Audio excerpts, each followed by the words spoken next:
الحمد لله رب العالمين، والصلاة والسلام على سيدنا محمد وآله وصحبه أجمعين. أما بعد، فقد قال الله تبارك وتعالى في القرآن الكريم: والذين يجتنبون كبائر الإثم والفواحش وإذا ما غضبوا هم يغفرون والذين استجابوا لربهم وأقاموا الصلاة وأمرهم شورى بينهم ومما رزقناهم ينفقون. صدق الله العلي العظيم. السلام عليكم ورحمة الله وبركاته. கண்ணியத்திற்குரிய கனவான்களே, பெரியோர்களே, அல்லாஹ்வின் நல்லடியார்களே, அல்லாஹ்வின் பேரருளால் நாம் எல்லாம் 29 தராவீகளை முடித்து கடைசி 10 நாம் எல்லாம் நுழைந்து இன்று நாம் 22வது தராவீகை நாம் எதிர்பார்த்தவர்களாக அமர்ந்திருக்கின்றோம். இன்றைய தராவீகில் ஓதப்படவிருக்கின்ற சூறாக்களில் ஒரு சூரா சூரத்து ஷூரா. ஷூரா என்று சொன்னால் ஆலோசனை செய்வது என்று பொருள். மஷூரா, மஷ்வரா, ஷூரா அப்படின்னா ஆலோசனை செய்வது. அல்லாஹ் தஆலா இந்த சூறாவில் இறை நம்பிக்கையாளர்கள் எப்படி இருப்பார்கள் என்பதை பற்றி கூறும் பொழுது அவர்கள் அல்லாஹ்விடத்தில் இருப்பது அவர்களுக்கு சிறந்ததாக தெரியும். அல்லாஹ்விடத்தில் இருப்பது அவர்களுக்கு நிரந்தரமானதாக தெரியும். உலகத்தை நிரந்தரம் என்று நினைக்க மாட்டார்கள். வஅலா ரப்பிஹிம் யதவக்கலூன், இன்னும் அவர்கள் அல்லாஹ்வின் மீது உறுதியான நம்பிக்கை வைத்திருப்பார்கள். அல்லாஹ் பார்த்துக்குருவான், அல்லாஹ் உதவுவான் அப்படின்ற நம்பிக்கை இருக்கும். மேலும் அவர்கள் வல்லதீன யஜ்தனிபூன கபாயிரல் இஸ்மி வல் ஃபவாஹிஷ், இன்னும் அவர்கள் பெரும் பாவங்களை விட்டு அசிங்கமான மானக்கேடான ஆபாசமான செயல்களை விட்டு, எதை செய்தால் மனிதன் இழிவாக கருதப்படுவானோ அப்படிப்பட்ட மானக்கேடான விஷயங்களை விட்டு அவர்கள் தவிர்ந்திருப்பார்கள். வைதாமா கதிபூஹும், இன்னும் அவர்களுக்கு கோபம் வந்தால் யக்ஃபிரூன், மன்னித்து விடுவார்கள். யாராவது அவர்களிடத்தில் அவர்களுக்கு கோபம் வரும்படி நடந்து கொண்டாலும் வைதாமா கதிபூஹும் யக்ஃபிரூன், மன்னித்து விடுவார்கள், கோபப்பட மாட்டார்கள். கோபப்படும்படியாக நடப்பார்கள், ஆனால் இவர்களுக்கு கோபம் வராது, மன்னித்து விடுவார்கள்.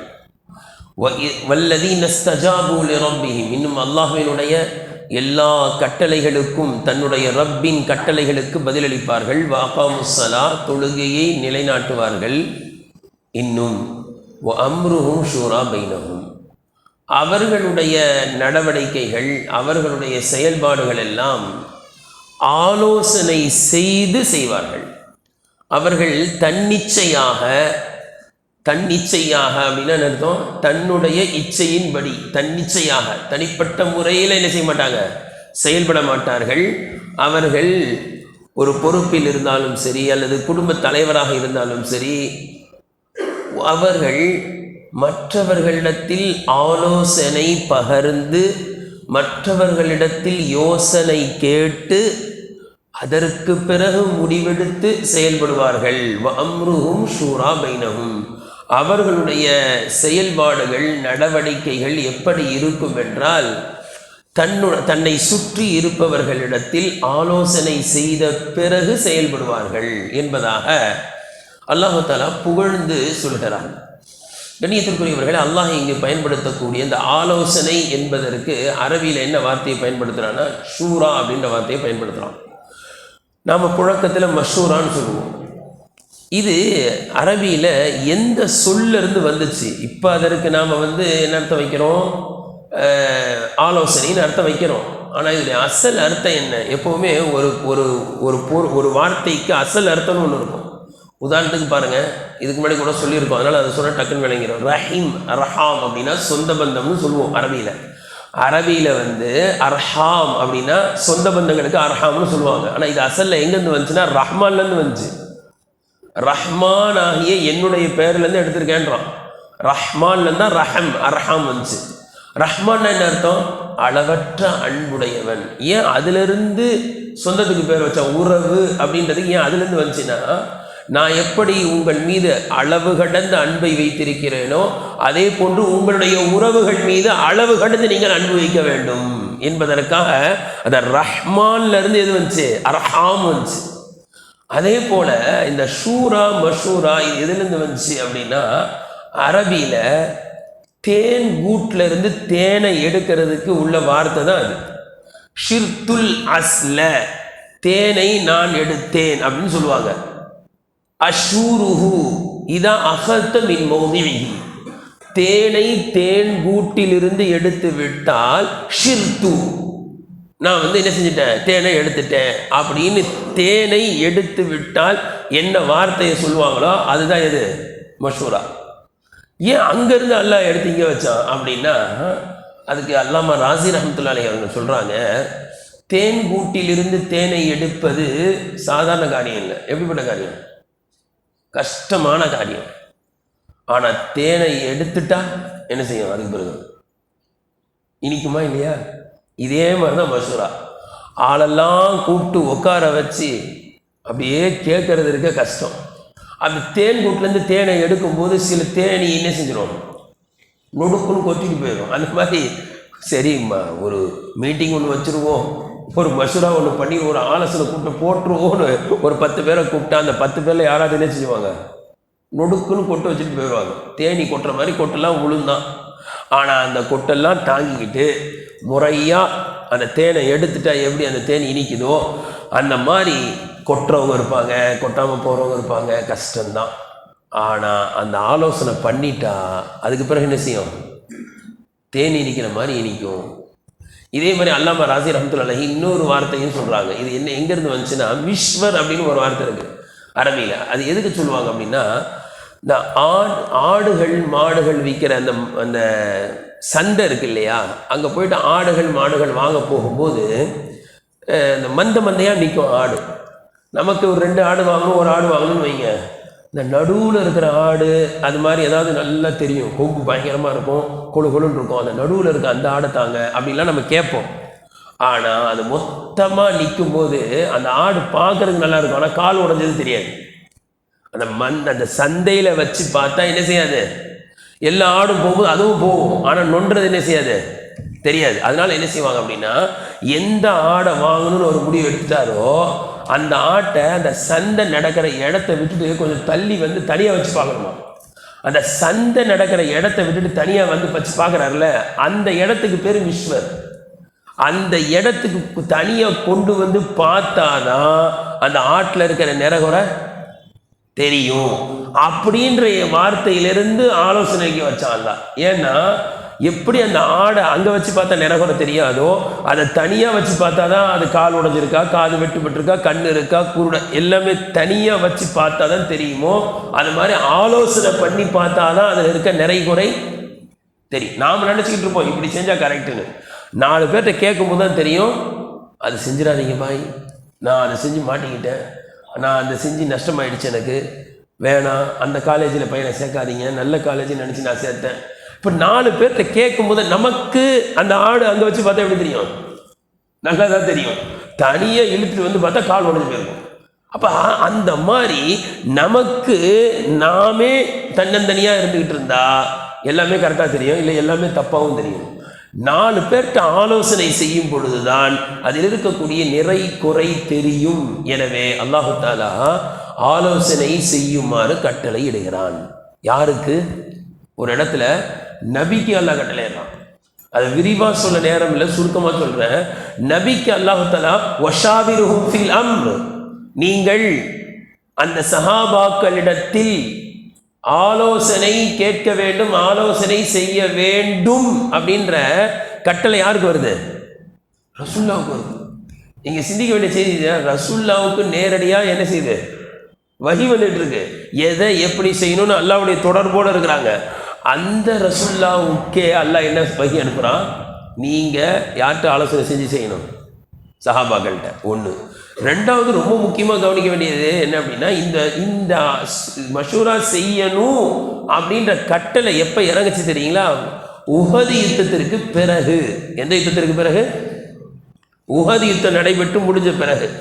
உஹது யுத்தத்தில் என்ன நடந்துச்சு? சில சஹாபாக்களை இந்த குன்றின் மீது நிற்கணும், நான் சொல்கிற வரைக்கும் என்ன செய்யக்கூடாது, வரக்கூடாதுன்னு. ஆனால் அந்த சஹாபாக்கள் என்ன செஞ்சாங்க? கட்டளையை மறந்து இறங்கி வந்துட்டாங்க. வந்ததுனால என்ன ஏற்பட்டுச்சு? அல்லாஹ் அக்பர். ரசூலுல்லாஹ்வுடைய சொந்த சச்சா சீரிப்பாயும் சிங்கம் ஹம்சா ரலியல்லாஹு அன்ஹு ஷஹீதாயிட்டாங்க. ஹம்சா ரலி எப்படிப்பட்டவங்க தெரியுங்களா? உஹது யுத்தத்தில் ஷஹீதானாங்களே, அவங்க எப்போ ஷஹீதானாங்க தெரியுங்களா? ஏறத்தாழ 30 பேரை கொன்ற பிறகு தான் ஷஹீதானாங்க. சும்மா ஷஹீதாவில் அவங்க கிட்ட நெருங்க முடியாது யாரும். ஹம்சா ரலியல்லாஹு அன்ஹுடைய ஸ்பெஷாலிட்டி என்ன அப்படின்னா, நம்மக்கிட்டலாம் வாழை கொடுத்தா தூக்கவே முடியாது. நம்மக்கிட்ட வாழை கொடுத்தா என்ன செய்ய முடியாது, வாழை தூக்க முடியாது, பெருக்கவே முடியல, கை வலிக்குது. ஹம்சா என்ன செய்வாங்க அப்படின்னா, வலது கையில் ஒரு வாள், இடது கையில் ஒரு ஆள். குதிரையில் போனாலும் என்ன செய்வாங்க, யுத்தத்தில் 2 பக்கம் சொல்லிட்டுவாங்க வாழை. யாரும் எதிர்க்க வர முடியாது. நேருக்கு நேரு ஹம்சா முன்னாடி யாராலும் வர முடியாது. வந்தானா தலை போயிடும். இப்படி 30 பேரை கொன்று விட்டார்கள். அதற்கு அடுத்து தான் அந்த சஹாபாக்கள் அங்கேருந்து வந்ததுனால சூழ்ந்து அடிக்கும் போது யாரே ஷஹீதாயிட்டாங்க? ஹம்சா ஷஹீதாயிட்டாங்க. கண்ணியத்திற்குரியவர்களை, இவ்வளவு நஷ்டம். ரசூலுல்லாஹ்வுடைய பல் ஷஹீது, ரசூலுல்லாஹ்வுடைய மண்டை அடித்து உடஞ்சிருச்சு. அந்த இரும்பு தொப்பியை ரசூலுல்லாஹ்வுடைய தலைக்கு மேலே வச்சு அடித்து இரும்பு தொப்பி உடச்சிட்டாங்க. அப்போ எப்படி அடிச்சிருப்பாங்க ரசூலுல்லாஹ்? அது போய் குத்திருச்சு. இப்போ இவ்வளோ நஷ்டம் ஏற்பட்டுருச்சு. எதனால்? அவங்க சொன்ன பேச்சை கேட்காம இறங்கி வந்ததுனால. இப்போ அல்லாஹ் ஆயத்தை இருக்கிறான், இந்த சொன்ன பேச்சை கேட்காததுனால வெறுத்து போய் அவங்கள ஒதுக்கிறாதீங்க. நீங்கள் எல்லாம் போன யுத்தத்தில் நான் சொன்ன பேச்சை கேட்டீங்க, உங்ககிட்ட யாரும் ஆலோசனை கேட்பா அப்படின்னு என்ன செஞ்சிடாதீங்க, அவங்கள ஆலோசனை கேட்காம விட்டுறாதீங்க. அவங்க தவறு செய்தாலும் அவங்ககிட்ட என்ன செய்யணும், ஆலோசனை கேட்கணும். இப்போ நம்மளும் என்னென்னா அப்படி ஆலோசனை பார்ப்போம். எவனாவது ஒரு மாதிரியாக பேசிக்கிட்டே இருந்தேன்னு அடுத்த வாட்டி இவனை கழட்டி விட்டுருந்தோம் அப்படின்ற மாதிரி விஷயம். இப்போ 4 பேர் வேறு மாதிரி சொல்லுவாங்க. எல்லாரையும் வச்சு தான் என்ன செய்யணும், ஆலோசனை பண்ணணும். எல்லாமே சாதகமாகவே சொல்லுவாங்க அப்படின்னு எதிர்பார்க்க முடியாது. அப்போ அந்த சஹாபாக்கள் தவறு செய்தவர்கள் தான். ஆனால் அதுக்காக என்ன செஞ்சிடாதீங்க, விட்டுறாதீங்க, ஆலோசனை கேளுங்கன்னு. அதுக்கு முன்னாடியே ஆலோசனை கேட்டுட்டு தான் இருந்தாங்க. உதாரணத்துக்கு உஹதுக்கு முன்னாடி பதில் நடந்துச்சு. பதில் ஆலோசனை கேட்டாங்களா இல்லையா? என்ன செய்யலாம், யுத்தத்துக்கு போகலாமா வேணாம், ஆலோசனை கேட்டுட்டு தான் இருந்தாங்க. ஆனால் தவறு செஞ்ச பிறகு அல்லாஹ் என்ன செஞ்சிட்டான், கட்டளையே இட்டுட்டான் ஆலோசனை கேட்கணும். அப்போ நாம் சிந்திக்க வேண்டியது என்னென்னா, அல்லாஹு தஆலா ரசூலுல்லாஹ்வுக்கே கட்டளையிடுறான், நீங்கள் ஆலோசனை செஞ்சு தான் செய்யணும் அப்படின்னா நம்மளை மாதிரி சாதாரண ஆளுங்க என்ன செய்யணும்? ரசூலுல்லாஹி ஸல்லல்லாஹு அலைஹி வஸல்லம் யார்? அக்மலு அக்லன், உலகத்திலேயே மிகப்பெரிய அறிவாற்றல் அல்லாஹ் தஆலா ரசூலுல்லாஹ் கொடுத்துருந்தான். அல்லாஹ் தஆலா அவ்வளோ அறிவு அல்லாஹ் கொடுத்துருந்தான். அந்த அறிவு ஞானம் படைத்த ரசூலுல்லாஹ்வே எப்படி செஞ்சீங்களான்னு கேட்கணும். அப்படின்னா நாம் ஒன்றும் பெரிய அறிவாளின்னு நம்மளை சொல்ல முடியாது. அப்போ நாம் கண்டிப்பாக என்ன செய்யணும், 4 பேர்கிட்ட கேட்டு தான் செய்யணும். இதை விட ஆச்சரியம் இன்னொன்று இருக்குது. என்ன தெரியுங்களா? பொதுவாக ஆலோசனை 2 நேரத்தில் தான் கேட்கணும். சும்மாவும் ஆலோசனை கேட்கக்கூடாது. என்ன எப்போ தெரியுங்களா? ஒரு விஷயத்தை பெரும்பாலும் இந்த 2 நேரத்தில் தான் ஆலோசனை கேட்கப்படும். என்ன அப்படின்னா, என்ன செய்யணும்னு தெரியல அல்லது எப்படி செய்யணும்னு தெரியல. இது ஒன்று. என்ன செய்யணும்னு தெரியல. உதாரணத்துக்கு ஒரு +2 முடிச்சிட்டாரு, அடுத்து என்ன படிக்கணும்னு தெரியல, அல்லது என்ன படிக்கணும்னு தெரியுது நல்லா, ஆனால் அது எப்படி படிக்கணும்னு தெரியல, எந்த காலேஜுக்கு போகலான்னு தெரியல, என்ன சப்ஜெக்ட் எடுக்கணும்னு தெரியல, என்ன சப்ஜெக்ட் எடுக்கணும்னு தெரியுது, ஆனால் அந்த சப்ஜெக்ட்டுக்கு எந்த காலேஜ் போகணும்னு தெரியல. அப்போ அதை என்ன செய்யணும்னே புரியல, அல்லது என்ன செய்யணும்னு புரியுது, எப்படி செய்யணும்னு புரியல. இப்போ என்ன செய்யணும்? கண்டிப்பாக யார்கிட்ட கேட்கணும், நான் என்ன செய்யணும் சொல்லுங்கள். ஆனால் என்ன செய்யணும்னு விளங்குது, அதை எப்படி செய்யணும்னு சொல்லுங்கள், கேட்கணுமா இல்லையா?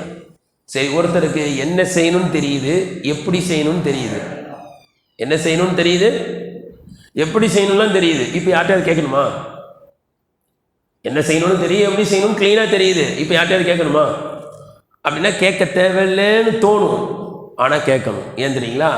இவர் என்ன செய்யணும் எப்படி செய்யணும்னு தெரியுது நமக்கு அப்படின்னு இவர் பாட்டுக்கு செஞ்சார்னா சுற்றி இருக்கிற 4 பேர் இப்படி கேட்பாங்க, ஏங்க எங்ககிட்ட கேட்டிங்களா ஒரு வார்த்தை அப்படின்னு கேட்குறவங்க இருந்தால் கண்டிப்பாக என்ன செய்யணும், எனக்கு தான் தெரியுமேன்னு செஞ்சிடக்கூடாது. என்ன செய்யணும்? அந்த 4 பேர்கிட்ட கேட்டுட்டு தான் செய்யணும். பாருங்க, அல்லாஹ் தஆலா குர்ஆன்ல சொல்றான், மனிதனை படைக்கும் போது யார்கிட்ட கேட்குறான்? அல்லாஹ் மனிதனை படைக்க போகிறேன், நீங்கள் என்ன சொல்கிறீங்கன்னு கேட்குறான். யார்கிட்ட? மலக்குமார்கிட்ட.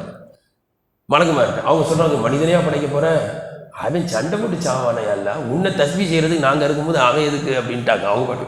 இங்கே 2 விஷயத்தை கவனிக்கணும். மலக்குமார்கள் எப்படி ஃப்ரீயாக அபிப்பிராயத்தை சொன்னாங்க பார்த்தீங்களா? என்ன செய்யக்கூடாது? எனக்கு எதிர்ப்பாலும் அபிப்பிராயம் சொல்லக்கூடாது அப்படிலாம் சொல்லு. அல்லாவே ஃப்ரீயாக விடுறான், என்ன பேசணுமோ பேசுங்க. அல்லாஹ் படைக்கணும்னு தீர்மானிச்சிட்டான். ஆனால் அவங்க என்ன சொல்கிறாங்க? மனுஷனை யாரில் படைக்கிறான், அவன் சண்டை போடுவான். உன்னை நஹ்னு சப்பிஹு பிஹம்திக வ நுகத்திஸு லக், தஸ்பீ செய்கிறதுக்கு உன்னை போற்று புகழ்வதற்கு நாங்கள் இருக்கோம்னு என்ன செஞ்சாங்க? அந்த அபிப்பிராயத்தை ஃப்ரீயாக எடுத்து வச்சாங்களா இல்லையா? இப்படித்தான் இருக்கணும். இங்கே நாங்கள் சிந்திக்க வேண்டியது, அல்லாஹ்வுக்கு நான் ஆரம்பத்தில் சொன்னேன்னா இல்லையா, மஷூரா எப்போ செய்யணும் அப்படின்னா, எப்படி செய்யணும்னு தெரியல, என்ன செய்யணும்னு தெரியல, எப்படி செய்யணும்னு தெரியல. இது அல்லாஹ்வுக்கு தெரியாமல் இருக்கா? என்ன செய்யணும்னு அல்லாஹ்வுக்கு தெரியாதா? எப்படி செய்யணுன்றது அல்லாஹ்வுக்கு தெரியாதா? எல்லாமே தெரியும். சரி, அப்படியே செஞ்சு விட்டா ஏன் செஞ்சீங்க கேட்காம அல்லாஹ் கேட்க முடியுமா? ஃபஅலுன் லிமா யுரீத், தான் நாடியதை செய்து முடிப்பான். யாரும் கேட்க முடியாது, அவனை யாராலும் கேட்க முடியாது. ஆனால் அவன் தான் கேட்பான், ஏன் இப்படி செஞ்ச அப்படின்னு.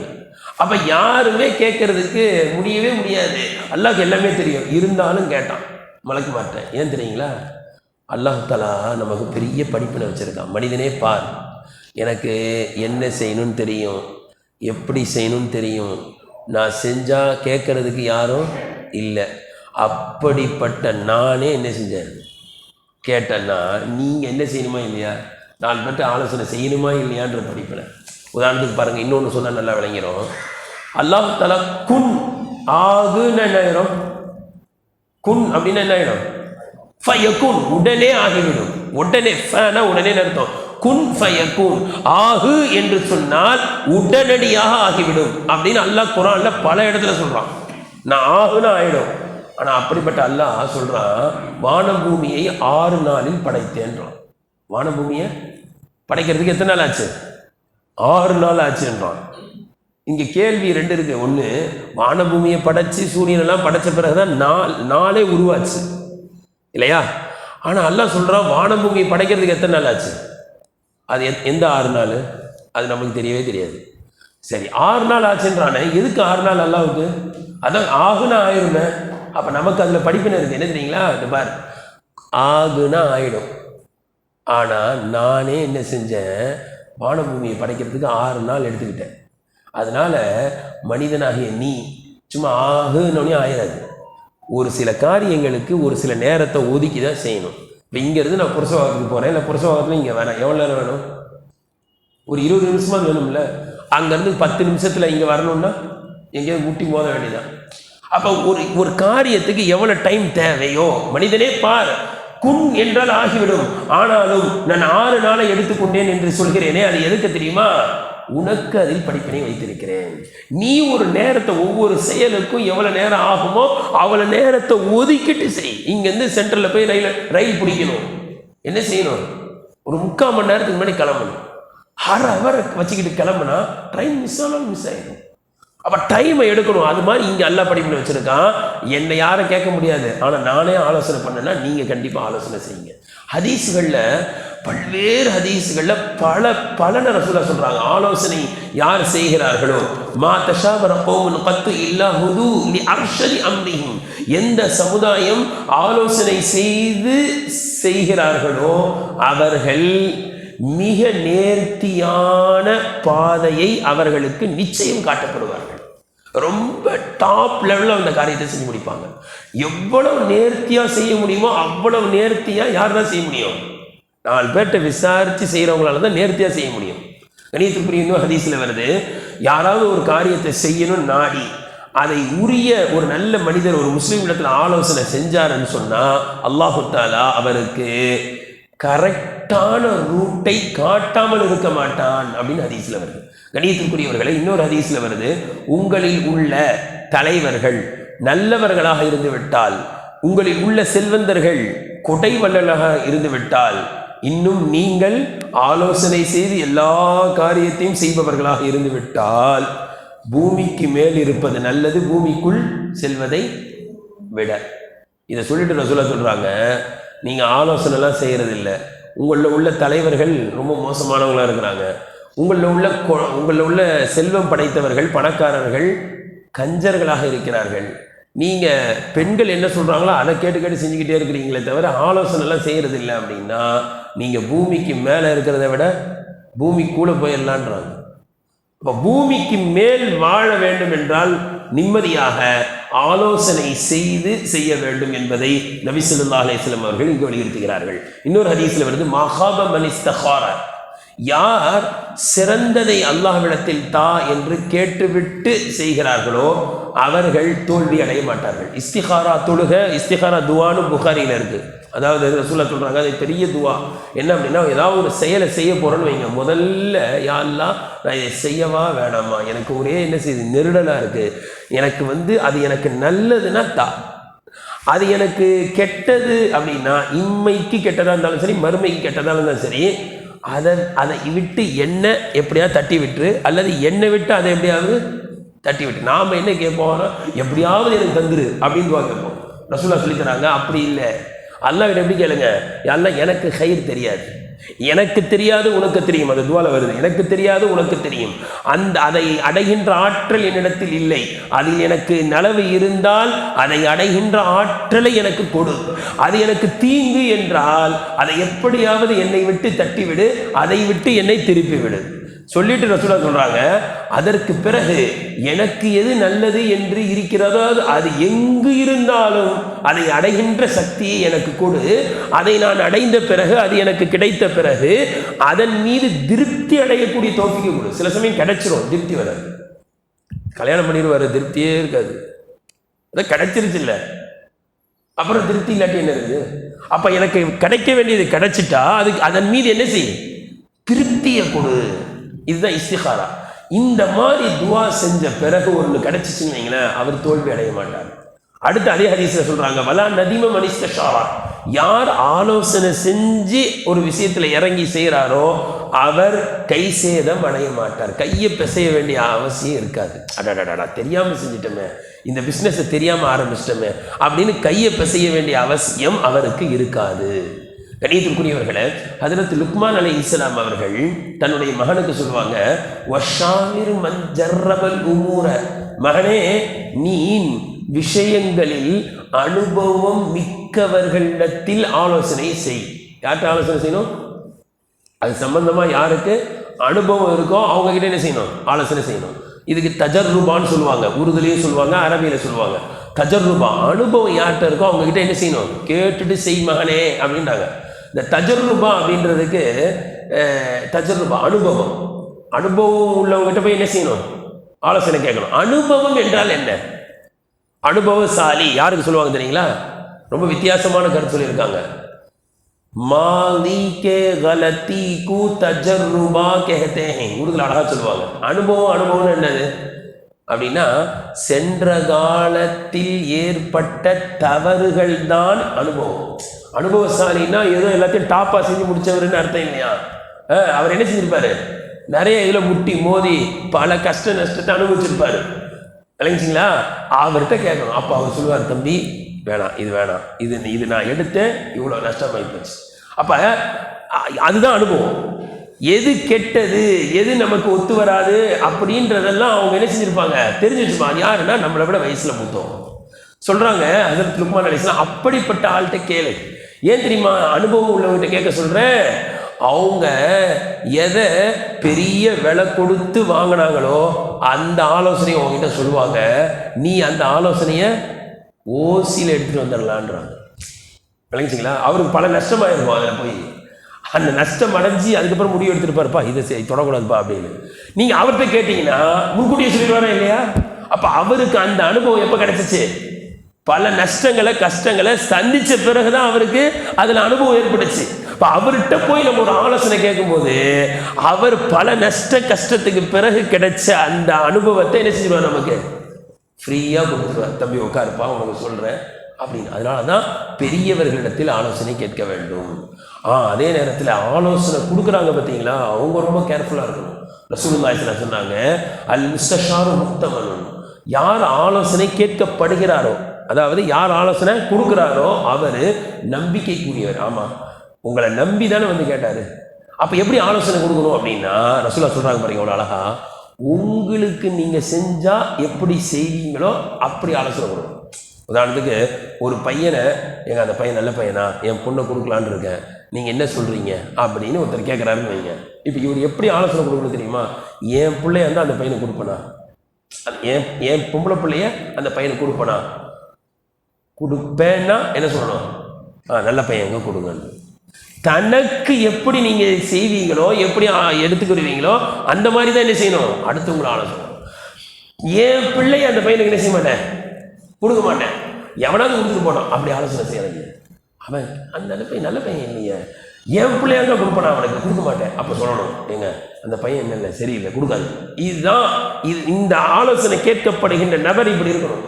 அதே லுக்மான் அலைஹிஸ்ஸலாம் தன்னுடைய மகனுக்கு இன்னொரு இடத்துல உபதேசம் செய்கிறாங்க, மகனே யாராவது உன்னை சாட்சிக்கு அழைத்தால் நீ போய் சாட்சி சொல்லு.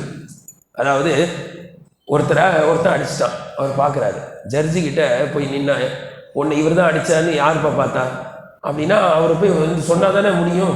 என் பொருளை எடுத்துக்கிட்டாரு, சாட்சி யாராவது கூப்பிட்டா போய் சொல்லு, சாட்சி உதவி செய், எந்த உதவி யார் கேட்டாலும் நீ உதவி செய் சொல்லிட்டு சொல்கிறாங்க. ஆனால் ஆலோசனை கேட்டால் டக்குன்னு ஆலோசனை சொல்லிடாது, உதவி கேட்டால் உடனே உதவி செய், சாட்சி கூப்பிட்டா உடனே போய் சாட்சி சொல்லு.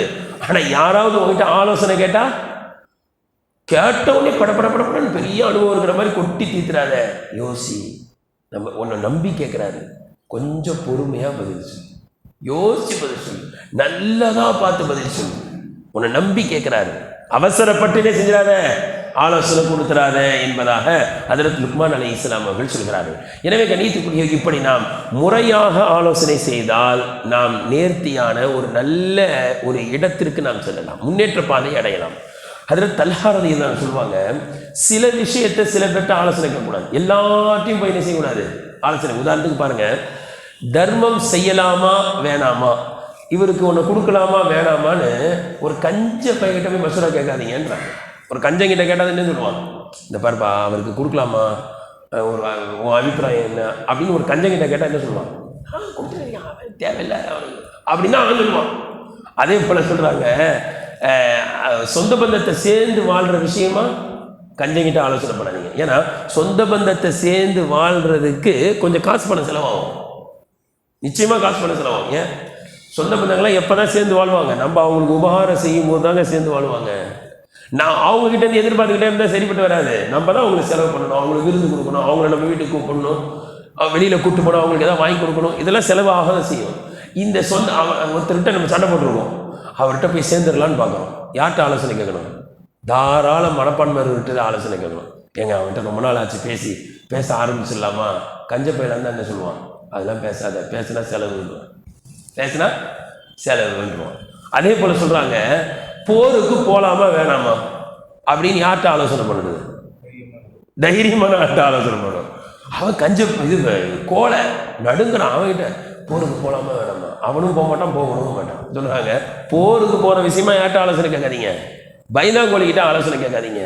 அதே போல் சொல்கிறாங்க, அடிமை பெண்ணை வாங்கலாமா வேணாமான்னு வாலிபர்கிட்ட என்ன செய்யாதீங்க. அந்த காலத்தில் அடிமை பெண் இருந்தாங்கல்ல, அவன் என்ன தான் சொல்லுவான், வாலிப பையன் வாங்கணுமா, அது விஷயமா என்ன, அடிமை பெண்ணை வந்து உரிமை விட்டுலாமா, இருக்கிற அடிமை பெண்ணை அப்படி போகணும்னு சொல்லிடலாம்.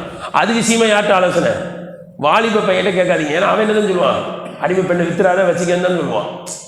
இது மாதிரி காலேஜ் பசங்க கிட்ட பார்த்துக்கலாம். நம்ம இந்த மாதிரியான விஷயங்களை தன்னை சக மாணவர் ஸ்டூடெண்ட் கேட்டால் என்ன தான் சொல்லுவான், பரவாயில்ல நீ வந்து இது செய்ய லவ் பண்ணு அப்படின்னு சொல்லுவாங்க. அவன்கிட்ட கேட்காத. இந்த மாதிரி எதை யாட்ட, ஆனால் இது என்ன நேர் மாற்றமாக தான் ஆலோசனை பண்ணுவாங்க. ஒரு வாலிப பையன்கிட்டயே கேட்பான், அவன் என்னதான் சொல்லுவான், ஏற்றி தான் வருவான். அப்போ இந்த மாதிரி ஆலோசனை தர்றது பெரிய விஷயம் இல்லை. யார்கிட்ட கேட்குறோம், முறையான நபர்களிடத்தில், அனுபவம் நிறைந்த நபர்களிடத்தில், நல்லவர்களிடத்தில் நாம் ஆலோசனை கேட்டு செய்தால் நிச்சயமாக அதில் அல்லாஹு தஆலா மிகப்பெரிய பரக்கத்தை அல்லாஹு தஆலா வைத்திருக்கின்றான். கணியத்துக்குரியவர்களே, நாம் நல்லவர்கள் 4 பேர்கிட்ட கேட்கும்போது தான் நம்மளுடைய வாழ்க்கையில் ஏற்படுகின்ற சிக்கல்கள்லாம் தீர்ந்து போகும். எல்லாமே நானே பார்த்துக்கிடுவேன், நான் யார்ட்டையும் கேட்க வேண்டிய அவசியம் இல்லை அப்படின்னா சிக்கல் தீராது. சிக்கலுக்கு மேலே என்ன செய்யும், சிக்கலில் மாட்டிக்கொள்வோம். எனவே கண்டிப்பாக அடுத்தவர்களிடத்தில் கேட்கக்கூடிய பழக்கத்தை நாம் வைத்துக்கொள்ள வேண்டும். அதே போல் இந்த ஆலோசனை ஒருத்தர் வந்து கேட்குறாருன்னு வைங்க, அதை வெளியில் போய் சொல்லக்கூடாது.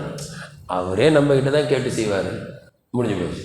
என்ன சொல்கிறது, அவர் ஏதாவது ஒரு பிரச்சனைனா என்கிட்ட தான் கேட்டு அப்படி தான் சொல்லக்கூடாது. அதில் உமர் ரலியல்லாஹு அன்ஹு பற்றி வருது, இஷாவுக்கு பிறகு பேச மாட்டாங்க ரசூல்லா.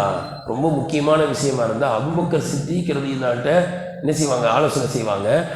நான் கூட இருந்திருக்கேன் அப்படின்னு தான் சொல்லுவாங்க. நானும் கூட, ரசூல்லா என்கிட்ட கேட்பாங்கன்னு சொல்ல மாட்டாங்க, அபூபக்கர் ரலியல்லாஹு தான் கேட்பாங்க ஆலோசனை, கூட நானும் இருந்திருக்கேன். இப்படி தான் வர்றதை தவிர ரசூல்லாவே என்கிட்ட தான் கேட்டு செய்வாங்க இந்த மாதிரி யார் சொல்ல, அதில் உமர் ரலியல்லாஹு சொல்ல. இந்த பக்குவங்கள் வர வேண்டும். இதே போன்று கண்ணியத்துக்குரியவர்களை மஷூராவில் வந்து ஒருத்தர் என்ன செய்யணும், தலைவராக அமீராக ஆக்கி அவர் என்ன முடிவு செய்கிறார் என்ன செய்யணும், அதை ஏற்றுக்கணும். இப்போ இதான் அசம்த பத்தவக்கல் அலல்லாஹ். அவர் முடிவு பண்ணிட்டா அதுக்கு மேலே அல்லாஹ் மேலே நம்பிக்கை வைக்கணும்னு அல்லாஹ் சொல்கிறோம். அப்படின்னு அர்த்தம், நாமெல்லாம் ஆலோசனை பண்ணிட்டோம், ஒரு முடிவு பண்ணிட்டோம், இது சக்ஸஸ் ஆகிடும் அப்படி கிடையாது. அல்லாஹ்வுடைய உதவி வேணும், அல்லாஹ் கிட்ட துவா செய்யணும். எனவே தான் நம்ம அபிப்பிராயம் ஏற்றுக்கொள்ளப்பட்டால் அழுகணும், எல்லாம் உன்னுடைய உதவி இல்லாமல் முடியாது, நான் சொன்னதை ஏற்றுக்கிட்டாங்க. இப்போ இதான் அசம்த பத்தவக்கல் அலல்லாஹ், அல்லாஹ்வின் மீது நம்பிக்கை வைங்க, அல்லாஹ் கிட்ட துவா கேளுங்க. அதே போல் இன்னொன்று இருக்குது, இப்போ இதான் அசம்த நபியே நீர் முடிவெடுத்து விட்டால், ஒரு முடிவுக்கு வந்துட்டா அப்படின்னு அர்த்தம், எல்லாரும் யோசனை செய்யலாம், ஆனால் யார் தான் முடிவு செய்யணும், ஒரு ஆள் தான். அப்போ சில சமயங்களில் பார்க்கலாம், யாரை தலைவராக முடிவெடுத்தாலும் யார் அமீராக முடிவெடுத்தாலும் சில பேர் இருப்பாங்க, அவர் அமீர் அவர் தலைவர் சொல்லுங்க அப்படி இவரே அமீராக யாரையும் போட மாட்டார். அப்புறம் அமீராக்கி தலைவர்னா அப்புறம் ஆலோசனை கேட்டு அவர் முடிவு பண்ணோன்னா பேருக்கு ஏதாவது ஒன்று பண்ணிட்டு இவரே எல்லாத்தையும் கேட்பார், இவரே முடிவு பண்ணிடுவார். அதே மாதிரி தன் உள்ளத்தில் இருக்கிறத எப்படியாவது என்ன செய்யணும் அப்படின்ற எண்ணம் இருக்கக்கூடாது. அதே போல் சில பேர் சொல்லும் போதே திணிப்பாங்க, நான் சொல்கிறத ஏற்றே ஆகணும், இவர் பயந்துடக்கூடாது, இவன் சொல்ல விட மாட்டானேன்னு. க்ளீனாக கேட்கணும், எது நமக்கு நல்லது, எது ஆதாரபூர்வமானது, எது ஆக்கப்பூர்வமானது என்பதை சிந்தித்து அந்த தலைவரிடம் செய்யணும், முடிவெடுக்கணுமே தவிர அழுத்தம் கொடுக்குறாங்க அப்படின்றதுக்காக வேண்டியோ நிறைய பேர் சொல்கிறாங்க என்பதற்காக வேண்டியோ அவசரப்பட்டு என்ன செய்யக்கூடாது, முடிவு கொள்ளக்கூடாது. நிதானமாக ஆக்கப்பூர்வமான செயல் எது என்பதை எல்லாத்தையும் கேட்டு செய்யும்போது முடிவெடுக்கும் போது என்ன தெரியுங்களாவும், எல்லாருடைய கவனமும் ஒரே பக்கம் வந்துடும். சரி இப்படி முடிவாயிடுச்சு, எல்லாம் சேர்ந்து செய்வோம். இன்ஷா அல்லாஹ் நம்முடைய வாழ்க்கையில் பெரிய காரியங்கள் மட்டும் இல்லை, சின்ன சின்ன விஷயத்தில் கூட மனைவி இடத்துல கேட்டுக்கிறது. ஒரு வீடு கட்டுறீங்க, சமையல் கட்டி எப்படி கட்டலான்னு யார்கிட்ட கேட்கணும், குறிப்பாக ஒய்ஃப்கிட்ட கேட்கணும்.